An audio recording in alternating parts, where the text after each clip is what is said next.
buruh tani ini adalah nadi pertanian kita. Jadi inspirasinya kita, sekalipun buruh tani, mereka punya rumah, mereka punya halaman, meskipun tidak punya sawah luas. Selamat datang di Rumah Biosaka, rumah singgah sedulur lumpur di Nusantara, tempat petani peternak peduli alam dan lingkungan sehat. Oke, dilanjut Lur. Depan saya ini adalah teknologi mina padi, yaitu budidaya mina atau ikan yang dipadukan dengan budidaya padi, tujuannya untuk menghasilkan ganda. Ada padinya, ada ikannya, tapi ada yang lebih baru lagi. Dalam hal ini untuk budidaya ikan dan padi.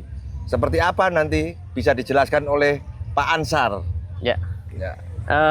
Oke, salam sedulur lumpur dan semua relawan kita dari berbagai daerah. Mudah-mudahan kita terus berinovasi dan kita bisa menyumbang banyak inspirasi untuk pertanian di negeri kita tercinta. Jadi di sebelah tadi sudah dibahas, di sebelah kita ada mina padi. Mina padi ini sesuatu yang sangat inovatif yang memang akan mendukung dua sektor. Yang pertama memang target dari swasembada pangan dan swasembada protein. Nah, tapi satu hal, ketika kita memiliki lahan sempit, ketika kita punya potensi lahan yang selama ini tidak punya potensi, nah kita juga ternyata mampu menginspirasi dan menyumbang satu tindakan atau kegiatan pertanian dari lahan sempit yang kita miliki. Mungkin bisa di desa-desa, mungkin bisa sebagai urban farming yang tidak dialiri irigasi.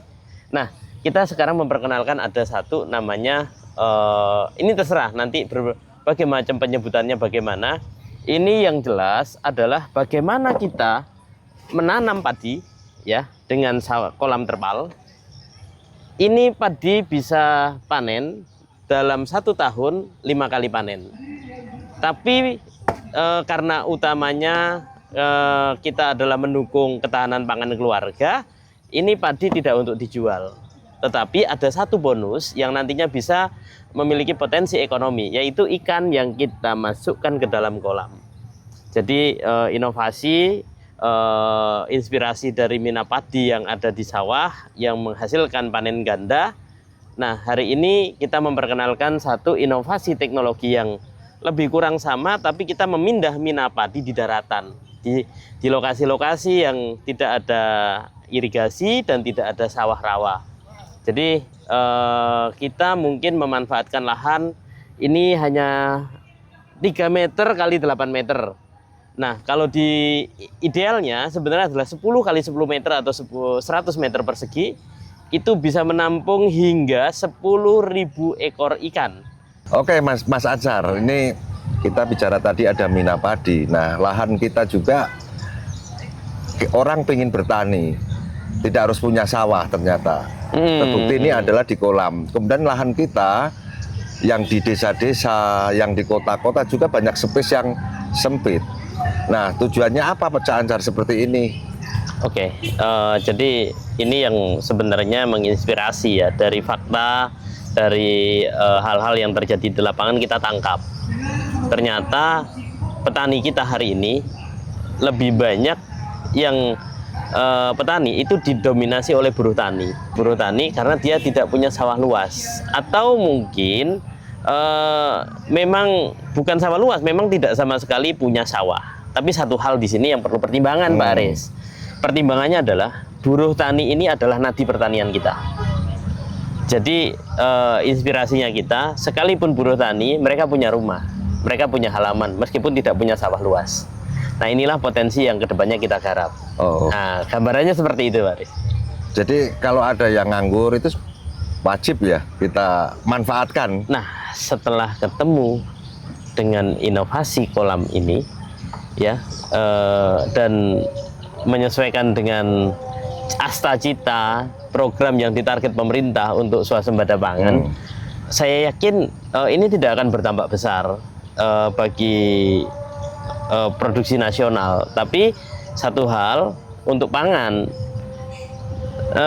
tetapi kita bisa dalam jumlah yang cukup luas nantinya membuat buruh lebih terinspirasi memanfaatkan halaman rumah yang hari ini sepertinya lebih banyak tidak termanfaatkan. Kenapa? Karena banyak urban farming hari ini kayak hidroponik, kayak teknologi-teknologi yang lain itu membutuhkan biaya yang tinggi. Sementara buruh tani itu banyak yang kerja hari ini, terus habis dimakan hari ini, atau kerja hari ini dimakan besok. Nah, seperti itu, Pak. Oke, ini kelihatannya sangat menarik. Nah, ketika 10 meter kali 10 meter, berapa sih modal yang digunakan untuk membuat kolamnya dan menanamnya berapa? Ini cukup menarik nih. Jadi kalau untuk sawah ini sebenarnya investasinya tidak mahal. Investasinya sekali bisa untuk 3 sampai 4 tahun. Tergantung nanti jenis terpalnya. Terpalnya ini ada ketahanannya. Kalau khusus terpal kolam mungkin dimulai dari A5, ada A7 sampai A12. Nah, tapi kalau mau yang murah itu A5 itu sudah bertahan sampai 2-3 tahun. Nah, ini kalau 10 kali 10 meter itu saya yakin cukup untuk bagaimana ini menjadi pemenuhan kebutuhan makanan, terutama nasi dalam satu keluarga. Jadi satu keluarga dengan 4 anggota, ayah, ibu, 2 anak. Iya, gambarnya begitu. Itu dari mana dihitungnya ya? 100 meter persegi ini rata-rata ketika optimal seperti ini baik sekali menghasilkan antara 80 kilo gabah sampai 120 kilo gabah, Pak. Per 100 meter satu kolam per satu kali panen. Satu kali panen. Betul. 80 kilo. Kalau itu kita hitung 50% rendemennya saja, itu bisa jadi 40 kilo beras sampai 60 kilo beras. Kita nggak menghitung sampai rendemennya 60% atau lebih dari itu. 60-an lah. Jadi kita crash 50% lah rendemennya. Jadi taksiran rendah ini 50 ya. Itu udah rendah sekali. Tapi saya yakin ini bisa lebih dari itu. Tapi kita bicara estimasi kecukupan untuk pangan. Gini, Cak.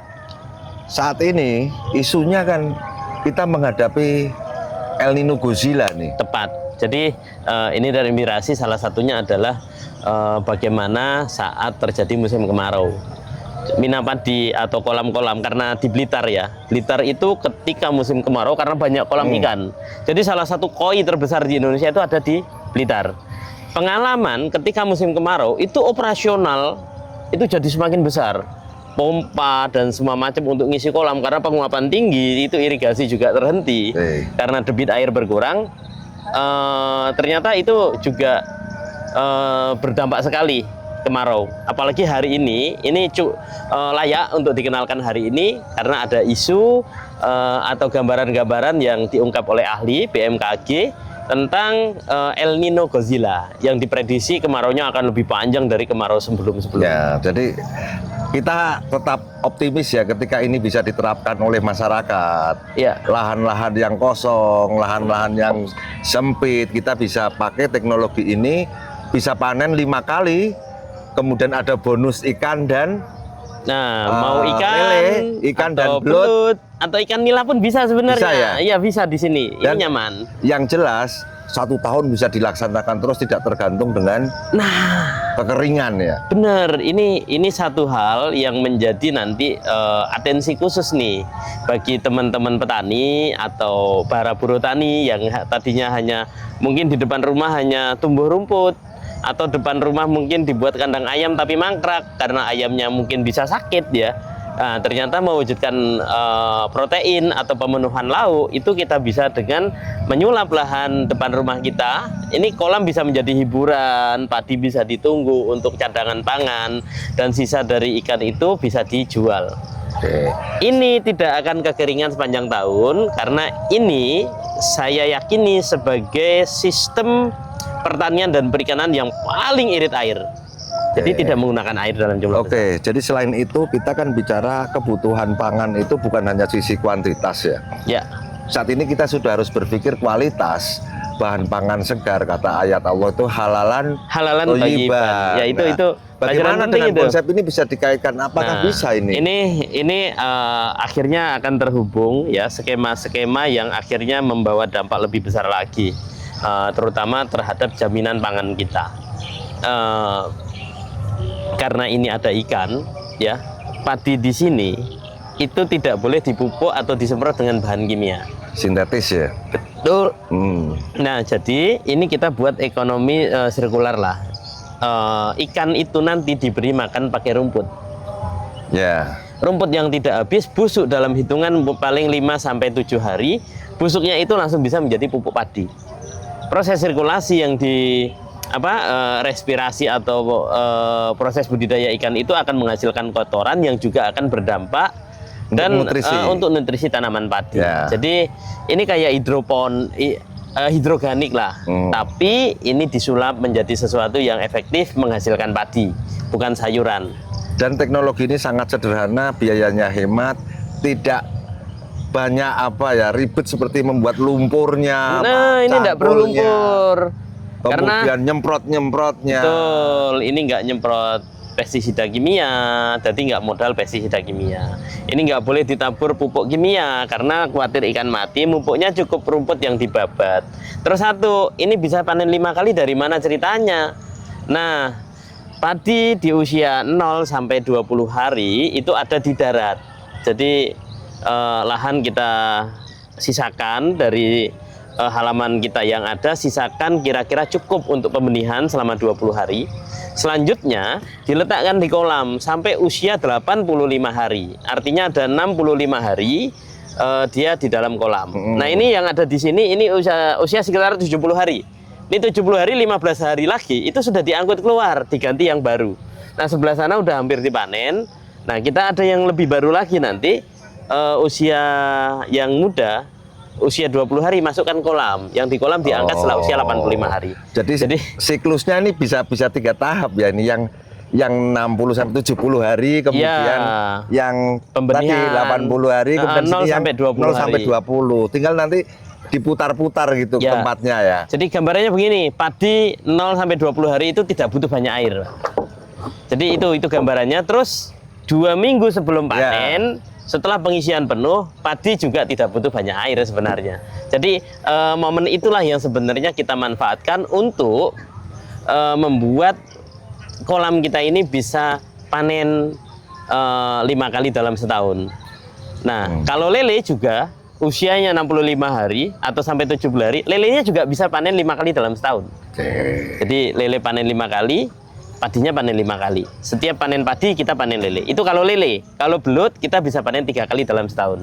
Oke, ini nampaknya kalau saya lihat ada peluang lain ketika kita hamparannya cukup banyak, bisa juga menjadi edu wisata ya.